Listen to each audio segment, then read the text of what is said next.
ओम गणगणपतये नमः। ओम गणगणपतये नमः। ओम गणगणपतये नमः।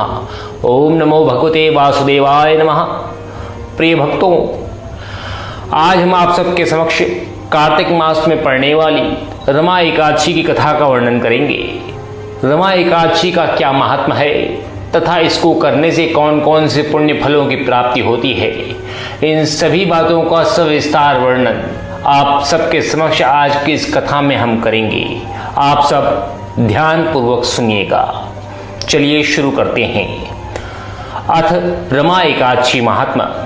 धर्मराज युधिष्ठिर बोले, हे भगवान, अब आप मुझे कार्तिक मास के कृष्ण पक्ष की एकादशी की कथा सुनाइए।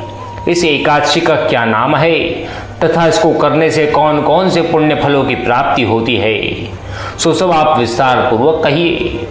श्री कृष्ण भगवान बोले, हे राजराजेश्वर, कार्तिक मास की कृष्ण पक्ष की एकादशी का नाम रमा है।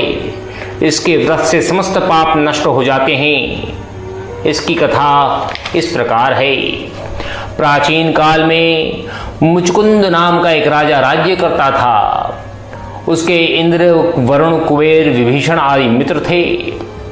वह सत्यवादी तथा विष्णु भक्त था। उसके एक उत्तम चंद्रभागा नाम की लड़की उत्पन्न हुई। उसने उस लड़की का विवाह राजा चंद्रसेन के पुत्र शोभन के साथ किया। एक समय जबकि वह अपनी ससुराल में थी, एक एकादशी पड़ी। चंद्रभागा सोचने लगी कि अब एकादशी समीप आ गई है, परंतु मेरा पति अत्यंत कमजोर है, इसलिए वह यह व्रत नहीं कर सकते। परंतु मेरे पिताजी की आज्ञा कठिन है। जब दशमी आई तब राज्य में ढिंढोरा पिटा। उसको सुनकर शोभन अपनी पत्नी के समीप गया और उससे पूछा कि हे प्रिय, तुम मुझे कुछ उपाय बतलाओ, क्योंकि यदि मैं व्रत करूंगा तो अवश्य ही मर जाऊंगा। इस पर चंद्रभागा बोली, हे प्राणनाथ, मेरे पिता के राज्य में एकादशी के दिन कोई भी भोजन नहीं करता है। यहाँ तक कि हाथी, घोड़ा, ऊंट आदि भी तृण, अन्न, जल आदि ग्रहण नहीं करते। फिर यहाँ मनुष्य कैसे भोजन कर सकते हैं? यदि आप भोजन करना चाहते हैं तो यहाँ से दूसरे स्थान को चले जाइए, क्योंकि यदि आप इसी स्थान पर रहोगे तो आपको व्रत अवश्य ही करना पड़ेगा। इस पर शोभन बोला कि हे प्रिय, आपका कहना बिल्कुल उत्तम है, मैं अवश्य ही करूंगा। भाग्य में जो लिखा है वही होएगा। ऐसा विचार करके उसने एकादशी का व्रत किया और अब सूर्य भगवान भी अस्त हो गए और जागरण के लिए रात्रि हुई।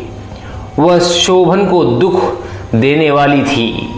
दूसरे दिन प्रातः से पहले शोभन इस संसार से चल बसा। राजा ने उसके मृतक शरीर को दहन करा दिया। चंद्रभागा अपने पति की आज्ञा अनुसार अग्नि में दहन न हुई, परंतु पिता के घर रहना उत्तम समझा।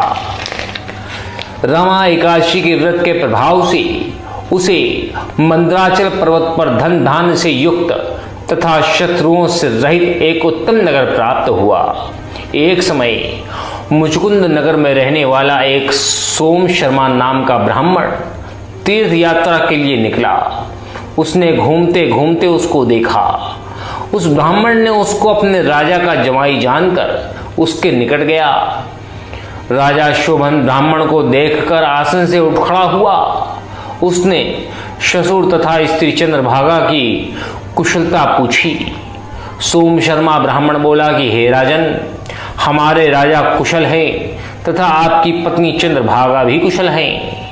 अब आप अपना वृत्तांत बतलाइए। मुझे यह बड़ा आश्चर्य है कि ऐसा विचित्र और सुंदर नगर आपको किस प्रकार प्राप्त हुआ। शोभन बोला कि हे ब्राह्मण, यह सब कार्तिक मास के कृष्ण पक्ष की रमा एकादशी के व्रत का प्रभाव है। इसी से मुझे यह अनुपम नगर प्राप्त हुआ है, परंतु यह अध्रुव है। इस पर ब्राह्मण बोला कि हे राजन, यह अध्रुव क्यों है और ध्रुव किस प्रकार हो सकता है, सो आप मुझे समझाइए। मैं आपके कहे अनुसार ही करूंगा। आप इसमें किंचित मात्र भी झूठ न समझें। शोभन बोला कि हे ब्राह्मण, मैंने श्रद्धापूर्वक व्रत किया था उसके प्रभाव से मुझे यह नगर प्राप्त हुआ है। इस वृत्तांत को राजा मुचकुंद की पुत्री चंद्रभागा से कहोगे तो वह इसको ध्रुव बना सकती है। ब्राह्मण ने वहां आकर चंद्रभागा से समस्त वृत्तांत कहा। इस पर राजकन्या चंद्रभागा बोली कि हे ब्राह्मण, आप मुझे उस नगर में ले चलिए। मैं अपने पति को देखना चाहती हूँ। मैं अपने व्रत के प्रभाव से उस नगर को ध्रुव बना दूंगी। चंद्रभागा के वचनों को सुनकर वह सोम शर्मा नामक ब्राह्मण उसको मंदराचल पर्वत के पास वामदेव के आश्रम को ले गया। वामदेव ने उसकी कथा को सुनकर चंद्रभागा का मंत्रों से अभिषेक किया। चंद्रभागा मंत्रों तथा व्रत के प्रभाव से दिव्य देह धारण करके पति के पास चली गई। शोभन ने अपनी स्त्री चंद्रभागा को देखकर प्रसन्नता पूर्वक अपने वाम अंग में बिठाया। चंद्रभागा बोली, हे प्राणनाथ, अब आप मेरे पुण्य को सुनिए। जब मैं अपने पिता के गृह में 8 साल की थी, तभी से मैं यथावधि एकादशी का व्रत करने लगी हूँ। उन्हीं व्रतों के प्रभाव से ही आपका यह नगर ध्रुव हो जाएगा और समस्त कर्मों से युक्त होकर प्रलय के अंत तक रहेगा। चंद्रभागा दिव्य रूप धारण करके तथा दिव्य आभूषण तथा वस्त्रों से सजकर अपने पति के साथ आनंद पूर्वक रहने लगी और शोभन भी उसी के साथ आनंद पूर्वक रहने लगा। हे राजन, यह मैंने रमा एकादशी का महात्म्य कहा है। जो मनुष्य इस रमा एकादशी के व्रत को करते हैं, उनके समस्त ब्रह्म हत्या आदि के पाप नष्ट हो जाते हैं। जो मनुष्य रमा एकादशी का महात्म्य सुनते हैं, वह अंत में विष्णु लोक को जाते हैं। हे धर्मराज युधिष्ठिर, सनातन धर्म में यूं तो अनेकों व्रत बतलाए गए हैं, किंतु हमारे धर्मशास्त्रों और पुराणों में जो व्याख्या एकादशी के व्रत की मिलती है, उसको सुनने से ये स्पष्ट होता है कि एकादशी के व्रत से बड़ी तिथि, एकादशी के व्रत से बड़ा पुण्यभागी व्रत न कोई था न कोई होगा। एकादशी का व्रत भगवान विष्णु को अति प्रिय है। जो भी प्राणी एकादशी का व्रत करके भगवान के समीप जाने की चेष्टा करता है, भगवान स्वयं उसके समीप आ जाते हैं और उसके समस्त मनोरथों को पूर्ण करते हैं। इस एकादशी के व्रत को धारण करते समय मनुष्य के मन में पूर्ण आस्था, श्रद्धा और विश्वास का होना अति आवश्यक है, क्योंकि बिना आस्था, समर्पण और विश्वास के भगवान कभी प्राप्त नहीं होते। भगवान को प्राप्त करने का एकमात्र तरीका केवल यह है कि मनुष्य को भगवान की पूजा अर्चना व्रत करते समय भगवान के प्रति अपने हृदय में स्नेह भाव, प्रेम भाव, वात्सल्य और मातृत्व का भाव रखना चाहिए। क्योंकि हम जिस भाव से भगवान से जुड़ते हैं, भगवान भी उसी भाव से हमसे जुड़ते हैं। भगवान अपने भक्तों के सदैव हृदय में निवास करते हैं। इसलिए अपने जीवन में किसी भी कृत्य को करते समय ये हमेशा ध्यान रखना चाहिए कि भगवान कहीं हमसे दूर वास नहीं करता, वो हमारे हृदय में निवास करता है और हमारे हर कृत्य पर उसकी दृष्टि निरंतर पड़ रही है। भगवान हमसे प्रेम करते हैं, अतः जब हम उनकी शरण में होते हैं तो वो हमें भटकने नहीं देते और हमारा मार्गदर्शन करते रहते हैं। अतः हम कह सकते हैं कि एकादशी के व्रत के पुण्य कहे या सुने नहीं जा सकते, क्योंकि वो असीमित होते हैं।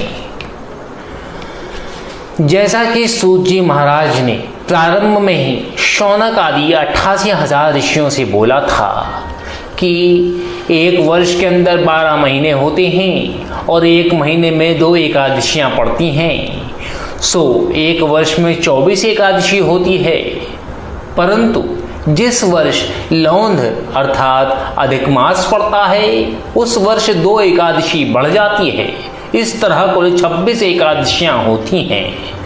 इन एकादशियों के नाम निम्नलिखित हैं: उत्पन्ना, मोक्षदा अर्थात मोक्ष प्रदान करने वाली, सफला अर्थात सफलता देने वाली, पुत्रदा अर्थात पुत्र को देने वाली, षष्ठीतिरा जया विजया, आमल की पापमोचनी पापों को नष्ट करने वाली, कामदा बरुथनी मोहिनी, अपरा निर्जला योगिनी, देवशयनी, कामिदा पुत्रदा अजा,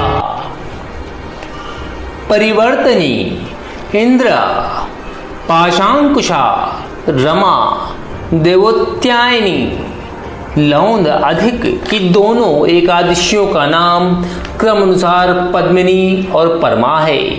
ये सब एकादशी यथा नाम तथा गुण वाली हैं।